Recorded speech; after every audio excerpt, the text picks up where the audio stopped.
Hai semua, tajuk yang kita nak belajar pada hari ini pula ialah berkaitan tentang lakaran peta Malaysia. Okey, dalam tajuk lakaran peta Malaysia ada 3 perkara yang kita nak belajar. Yang pertama kita nak kenal negeri-negeri di Malaysia. Yang kedua kita nak kenal ibu negeri, ibu negara dan pusat pentadbiran kerajaan persekutuan, dan last sekali pelajar akan cuba melakarkan peta Malaysia. Okey, so peta Malaysia, kalau cikgu tanya pada pelajar, kat Malaysia ada berapa buah negeri? Pelajar boleh jawab tak? Cikgu pasti ramai akan jawab ada 14 buah negeri kan? Okey, tapi jawapan yang sebenarnya yang paling tepat pelajar kena jawab ada 13 buah negeri dan 3 wilayah persekutuan. Okey, saya ulang sekali lagi, ada 13 buah negeri dan 3 wilayah persekutuan lah. Okey, itu jawapan yang paling tepat. Okey, kalau cikgu tunjukkan peta kosong macam ni, pelajar boleh kenal tak negeri-negeri di Malaysia kat mana? Okey, dan satu yang saya pasti, pelajar boleh sebut negeri-negerinya. Contohnya ada negeri Johor, ada Melaka, ada Selangor dan sebagainya. Pelajar boleh sebutkan nama-nama negeri itu. Tapi pelajar jarang boleh ingat lokasinya kat mana, ataupun dalam peta kedudukan negeri-negeri itu kat mana, pelajar jarang boleh ingat. Okey, itu yang kita nak praktis pada hari ini. Untuk mengingat nama dan seterusnya, pelajar kena tahu lokasinya dalam peta kat mana. Okey, so untuk itu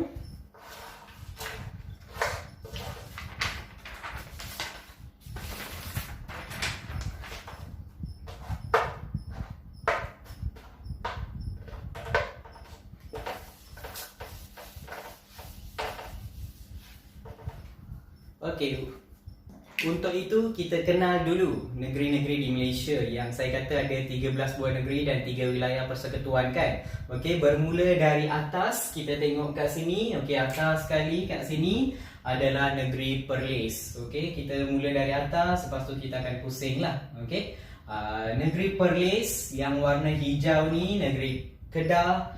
Yang ni okey, Pulau Pinang. Yang besar ni Perak. Yang ini Selangor. Okey, yang warna kuning yang ni Negeri Sembilan. Yang ini pula Melaka. Okey, yang biru sudah tentu Johor. Yang besar, negeri paling besar di semenanjung Malaysia adalah Pahang. Okey, yang tepi ni Terengganu, dan yang ni last sekali adalah Kelantan. Okey, manakala di Kepulauan Borneo pula, okey, yang ni Sarawak, dan yang atas ni Sabah. Okey, cikgu ulang sekali lagi, bermula dari atas, Perlis, Kedah, Pulau Pinang, Perak, Selangor, Negeri Sembilan, Melaka, Johor, Pahang, Terengganu dan Kelantan. Kat sini di Kepulauan Borneo kita ada Sarawak dan juga kita ada Sabah. Okey, so pelajar kena ingat nama-nama ini dan pelajar kena tahu lokasinya dalam peta kat mana. So guna apa cara saja yang pelajar boleh ingatkan. Okey, mungkin kalau kita tengok isu semasa, mungkin saya boleh ajar pelajar cara nak ingat. Okey, setiap satu tu pelajar namakan apa. Contohnya di sini, kita mula dari atas, kita pusing satu Okey, perintah kawalan pergerakan perlu sambung ke? Okey, then nak makan jambu pun tak boleh keluar. Okey, so pelajar wakilkan perintah kawalan pergerakan. Perintah tu Perlis, kawalan tu Kedah, pergerakan tu Pulau Pinang. Perlu sambung ke? Okey, perlu tu Perak, sambung Selangor, okey, Kuala Lumpur. So macam apa-apa cara sajalah yang pelajar boleh gunakan untuk mengingati nama-nama negeri itu. Okey, so itu baru nama negeri. Seterusnya kita nak kenal nama ibu negeri setiap negeri-negeri yang ada di sini. Okey, so bermula dengan Perlis. Okey, Perlis, nama ibu negeri dia adalah Kangar. Okey, Kangar.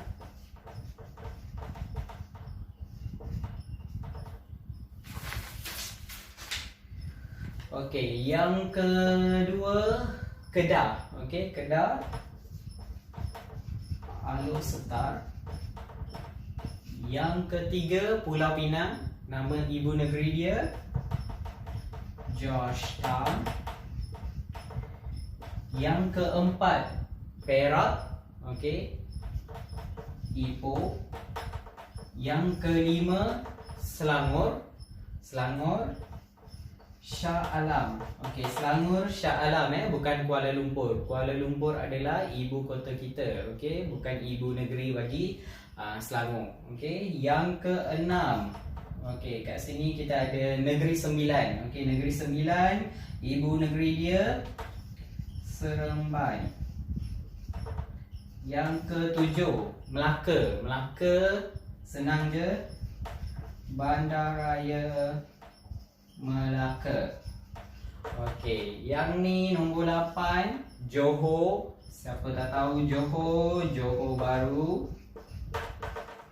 Yang ke-9, Pahang. Okey, Pahang, Kuantan.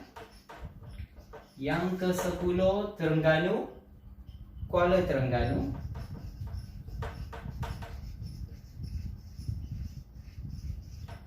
Dan yang terakhir kat sini 11, Kelantan, Kota Baru. Okey, kita pergi ke Kepulauan Borneo. Kita ada yang ke-12, Sabah, Kota Kinabalu. Dan yang ke-13, Sarawak, Kuching. Okey, so ini nama-nama ibu negeri. Yang seterusnya kita tengok 3 wilayah persekutuan. Okey, kita ada yang pertama, kita ada wilayah persekutuan Kuala Lumpur. Yang kedua, kita ada wilayah persekutuan Putrajaya. Dan yang terakhir, kita ada wilayah persekutuan Labuan. Okey, so di mana Kuala Lumpur, Putrajaya, Labuan? Okey, kat sinilah. Yang ni Kuala Lumpur, yang ini Putrajaya, dan yang kat sini Labuan. Okey, itu 3 wilayah persekutuan. Alright.